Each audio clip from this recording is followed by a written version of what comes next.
Je sais que ça paraît un peu compliqué, mais le concept est tellement simple. Salut et bienvenue encore une fois dans la chaîne de Dr. Fan. Alors aujourd'hui, on va jeter un coup d'œil sur le concept de la prothèse fixe, ses principes et même peut-être prochainement ses indications et le protocole laboratoire. Mais avant tout, n'oubliez pas de vous abonner dans la chaîne de Dr. Fan et de laisser votre feedback. Alors, without further ado, allons-y! Tout d'abord, si vous voulez avoir une idée générale sur la prothèse comme domaine, je vous conseille de regarder cette vidéo-là où j'ai essayé de clarifier et d'introduire les principes de la prothèse, ses intérêts et même ses indications et les différents types. Par contre, en ce moment-là, on va seulement se concentrer sur la prothèse fixe comme un type des prothèses. Alors, la prothèse partielle conjointe, comme un principe, c'est le remplacement des dents manquantes, d'une ou de plusieurs dents bien sûr, en prenant support sur les dents naturelles adjacentes, tout en les conservant. Donc, on ne va pas abîmer les dents pour remplacer les dents manquantes. Le concept est bien clair. On va avoir deux types de structures soi-disant. On a l'ancrage de cette prothèse-là, qui est la dent qui va se reposer sur les dents naturelles après leur taille, et le pont qui représente la dent artificielle qui va occuper l'espace manquant et tout simplement qui repose, bien qui prend comme rétention et qui inspire sa stabilité et sa rétention de quoi? De l'ancrage lui-même. Ça veut dire que cette prothèse-là, la prothèse fixe, elle prend comme support pour la stabilité et la rétention les dents purement et non pas le tissu gingival ou bien l'os, comme la prothèse partielle amovible. Maintenant qu'on l'a défini, quelles sont les notions fondamentales pour cette prothèse-là? Pour assurer la mise en place et la mise en fonction de la prothèse, elle doit remplir quelques conditions. La toute première condition, c'est avoir un pilier. C'est quoi un pilier? Un pilier représente un point d'ancrage pour notre prothèse. C'est tout simplement une structure d'appui sur laquelle la prothèse repose. C'est comme si un pilier de la maison qui soutient le mur. Donc sans ce pilier-là, on ne peut même pas appeler cette adjonction comme une prothèse conjointe. Mais comment va-t-on recouvrir ces dents naturelles-là?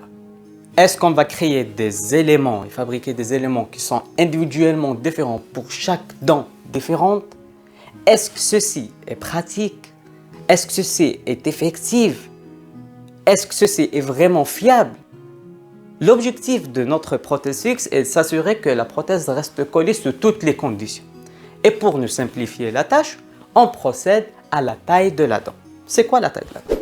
Ce concept-là consiste en l'élimination d'une partie de la couronne, toutes les mailles et une partie de la dentine, jusqu'à l'obtention d'une forme désirée qui varie des dents antérieures aux dents postérieures, de la prémolaire à la molaire. Le résultat de cette taille-là, la forme désirée, on l'appelle le moignon. Donc, on peut dire que la dent naturelle, dans sa structure première, c'est une structure première dormante. Alors que le moignon, le résultat de la taille, c'est une structure, unité fonctionnelle éveillée, ready for action. Mais est-ce que ce concept et cette procédure de la taille est vraiment anarchique? Je sais que ça donne l'impression d'une œuvre artistique, mais elle suit un protocole qui est tellement minutieux, décrit et bien enchaîné. Elle varie de l'épaisseur de l'émail et de la couronne, d'une dent à une autre. Elle varie selon le tiers. Les principes varient selon l'inclinaison des parois. Donc, on a des principes à suivre lors de cette procédure-là. Mais je sais que la taille, elle sera mieux expliquée par des vidéos et par une démonstration. Donc, je ne vais pas détailler sur ceci encore plus. Mais en tout cas, pour exécuter correctement cette tâche-là, la tâche de la taille, on doit avoir une image sur le résultat final. Alors, qu'est-ce qui caractérise un moignon parfait?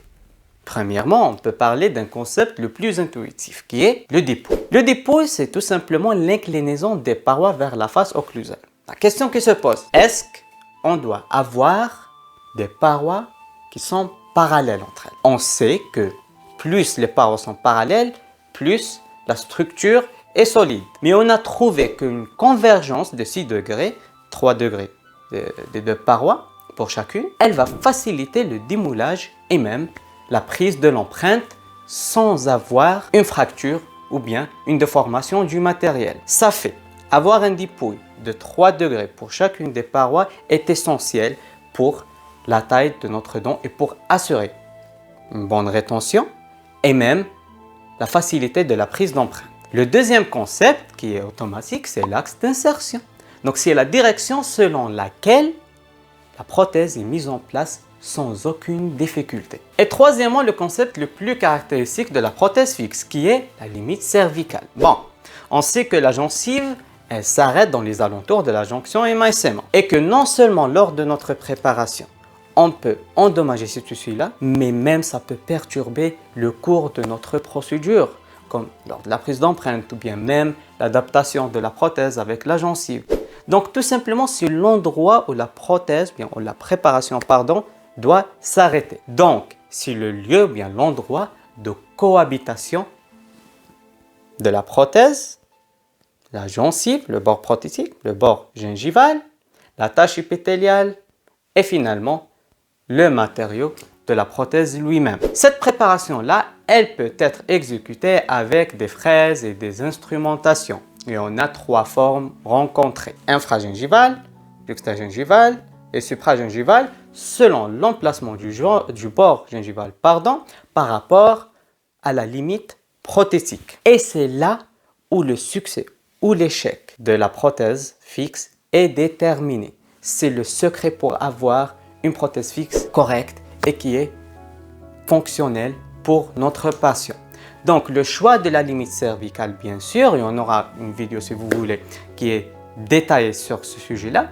Donc le choix de la limite cervicale, il dépend bien sûr sur chaque situation clinique. Et le quatrième principe qui est le scellement.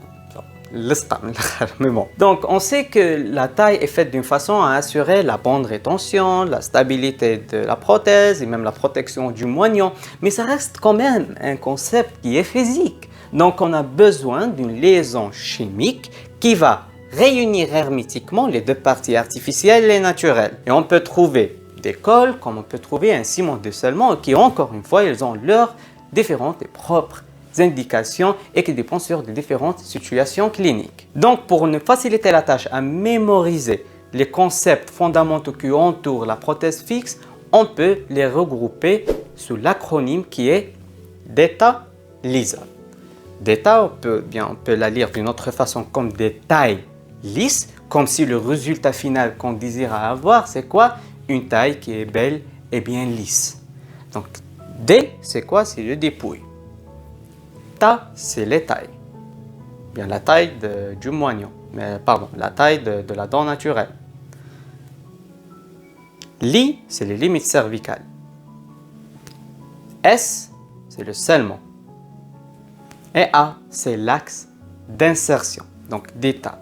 Lisa, des tailles lisses. On doit avoir la taille de la dent naturelle avec un dépouille et assurer le meilleur axe d'insertion et le déterminer, les limites cervicales pour la bonne cohabitation, comme on vient de le dire, et finalement le scellement qui est très intéressant et nécessaire pour assurer la liaison des deux structures. Donc on peut dire que pour avoir un bon ancrage pour notre prothèse fixe, on doit assurer que la couronne, bien la partie prothétique recouvrante, elle est en maximum de contact avec la dent naturelle.